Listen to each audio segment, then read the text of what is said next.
আয়ুষ সেই মেয়েটাকে নিয়ে প্রশংসায় পঞ্চমুখ হওয়া মাত্রই এবার জ্বলে পুড়ে ছারখার হয়ে গেল কুসুম। হ্যাঁ বন্ধুরা, ভিডিওতে লাইক দিয়ে দেখতে থাকুন। যে মুহূর্তে কিনা ইন্দ্রাণী গাঙ্গুলি বলতে থাকে যে জানো তো, আমরা আমার পরিবার সমাজ সকলকে নিয়ে এখানে পুজোই দিতে এসেছিলাম এবং ভালোই হয়েছে যে তোমার মতন একজন দেবদূতের সঙ্গে আমার দেখা হয়ে গিয়েছে। তার জন্য আমি বলবো যে তুমি আমাদের সঙ্গে এই পুজোতে অংশগ্রহণ করো এবং আমার সত্যিই খুব ভালো লাগবে এবং তুমি মনে করে একদিন আমাদের বাসায় আসবে। এবং যদিও আমাদের বিজনেসের কারণে তোমার সঙ্গে দেখা হওয়ারই কথা ছিল, কিন্তু তার সত্ত্বেও ভাগ্যক্রমে এরকম একটা পবিত্র জায়গায় যখন দেখা হয়ে গিয়েছে এবং তুমি যখন এত বড় একটা কাজ করে আমাকে ঋণী করেই ফেলেছো, তাহলে আমার এই প্রস্তাবটুকু অন্তত তুমি নাকচ করো না, প্লিজ চলো আমাদের সঙ্গে পুজোটা অ্যাটেন্ড করো। ঠিক সেই মুহূর্তে সেই মেয়েটা যখন কিনা বলতে থাকে যে ঠিক আছে, ঠিক সেই মুহূর্তে আয়ুষ যখন কুসুমের সামনে বলতে থাকে যে জানো তো কুসুম, এত কাল ধরে আমি শুধু এটাই জানতাম যে আমাদের গাঙ্গুলি পরিবারকে সমস্ত ধরনের বিপদ আপদ থেকে যদি কেউ রক্ষা করতে পারে সেটা একমাত্র তুমি কারণ তুমি ম্যাজিক জানো এবং তুমি সবসময় আমার পরিবারের সামনে ঢাল হয়ে দাঁড়াবে।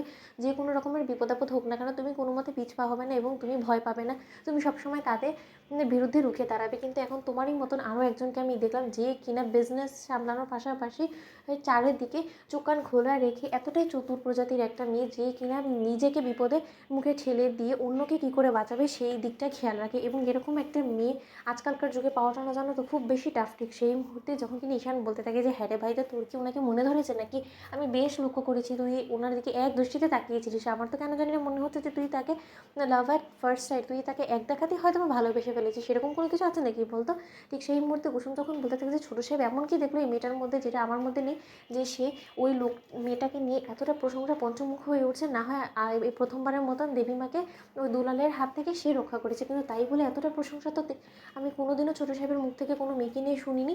ঠিক সেই মুহূর্তেই যখন কিনা আয়ুষ বলতে থাকে যে সত্যি এই মেয়েটাকে দেখে আমার প্রথমবারের মতন মনে হলো যে না, সত্যিকার অর্থে পৃথিবীতে এখনও পর্যন্ত ভালো মানুষ আছে। ঠিক সেই মুহূর্তে কুসুম বলতে লাগে যে ছোটো সাহেব, এর আগেও কিন্তু দেবীমা এবং আপনারা আমার বিরুদ্ধে গিয়ে একজন অজানা মানুষের উপরে ভরসা করে কত বড় একটা বিপদকে ডেকে এনেছিলেন। তাই আমি বলবো যে আপনারা এখন একটু অত্যন্ত ধৈর্যশীল হন এবং ও সময়ের সাথে সাথে মানুষের উপর ভরসা করতে শিখুন, নাকি এক ঝলকে মানুষকে দেখে মানুষের প্রেমে পড়ে মানুষকে বিশ্বাস করে ফেলবেন। ঠিক সেই মুহূর্তে আয়ুষ যখন বলতে থাকে যে না কুসুম, না তুমি ভুল ভাবছো। আমি জানি যে দুলালকে নিয়ে আমাদের মধ্যে একটা ভুল বোঝাবুঝি হয়েছে এবং আমি তোমাকে ভুল বুঝেছি, সেটা আমার ভুল ছিল, সেটা আমি স্বীকারও যাচ্ছি। কিন্তু তার সত্ত্বেও এরকম একটা মেয়ে যে কিনা শিক্ষিত, যে কিনা একটা এরকম বিজনেস কোম্পানির ওনার এবং তার পাশাপাশি ও কতটা চতুর হলে চারিদিকে খেয়াল রেখে সমস্ত কিছু সামলে নেয় একা হাতে।